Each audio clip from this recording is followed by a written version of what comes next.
Welcome to Archetypes in the Crucible.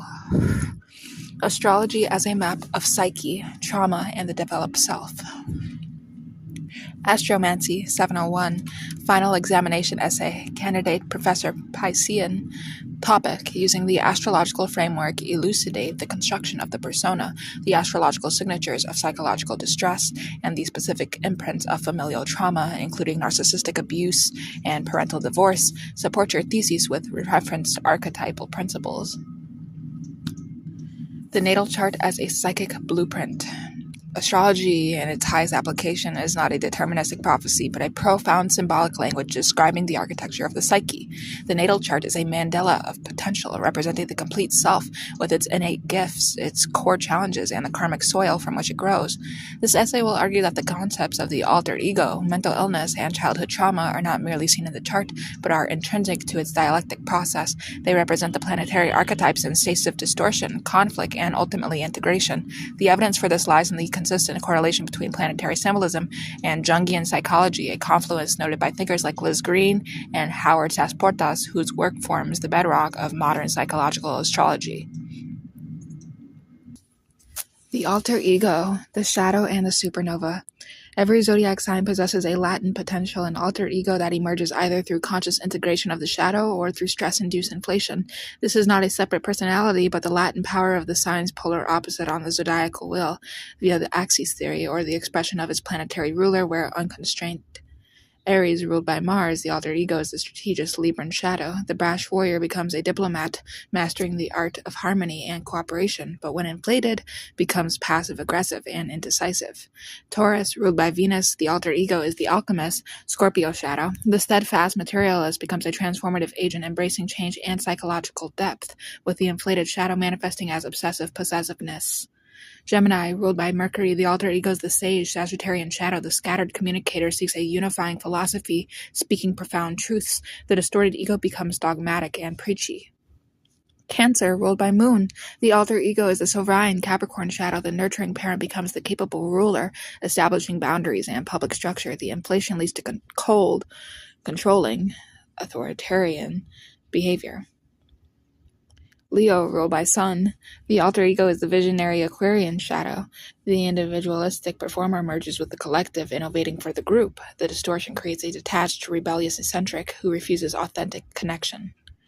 Virgo, ruled by Mercury, the alter ego is the mystic Piscean shadow. The critical analyst surrenders to faith and universal connection, seeing the sacred whole.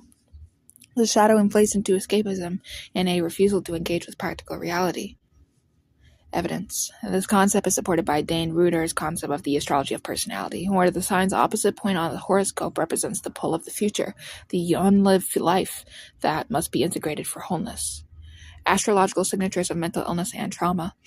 Mental illness in the astrological lexicon is a persistent and pathological state of planetary imbalance, often triggered or reflected by difficult natal placements and activated by harsh transits. Saturn and the inner critic, anxiety, depression, a hard aspect, square opposition from Saturn to the moon or sun can signify a foundational lack of emotional security.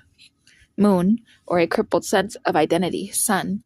This is the archetypal abandonment wound, creating a core belief of being inherently flawed. Transiting Saturn conjunct the natal moon can trigger debilitating, depressive episodes rooted in feelings of inadequacy.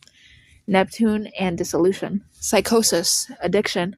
Neptune's nature is boundaryless. Hard aspects to Mercury thinking or Saturn structure can indicate a permeable psyche. A Neptune-Saturn square can manifest as a collapse of reality structure. Saturn, under nebulous fears or spiritual confusion. Neptune. This is a classic signature for existential dread and dissociative disorders.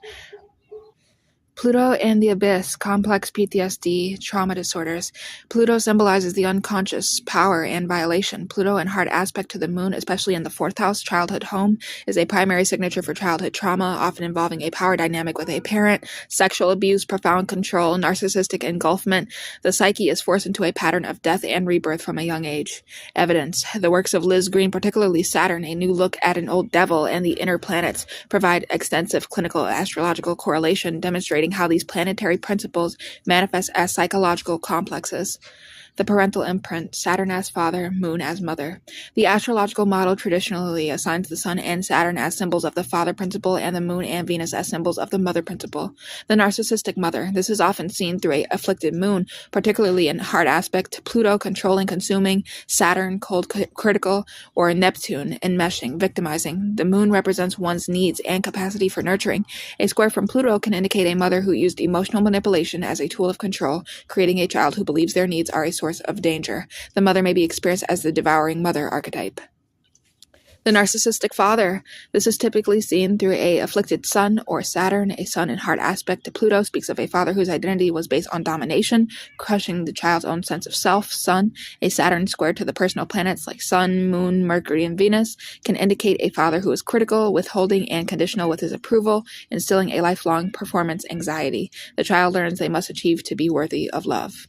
Evidence. In the Astrology of Fate, Liz Green directly links Pluto-Moon aspects to the terrible mother archetype and profound maternal complexes, while Howard Sasportas in The Gods of Change explores the Saturnian father as a figure of limitation and law. The shattered hearth, divorce in the chart. Divorce is not a single signature, but a process of severance and redefinition, archetypally ruled by Uranus, separation, and Pluto, emotional death transformation.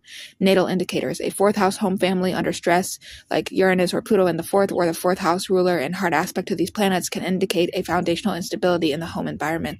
The sun-moon square or opposition in a child's chart can symbolize the inherent tension between the parental principles, making the child a literal battlefield for their unresolved conflicts. Transitory activation. The event of divorce is often marked by a major transit. Transiting Uranus conjunct the 7th house cusp relationships, or its ruler can shatter a partnership seemingly overnight. Transiting Pluto square Venus can correlate with a period of intense relational power struggles and irrevocable betrayals that force a transformation of one's value system, Venus.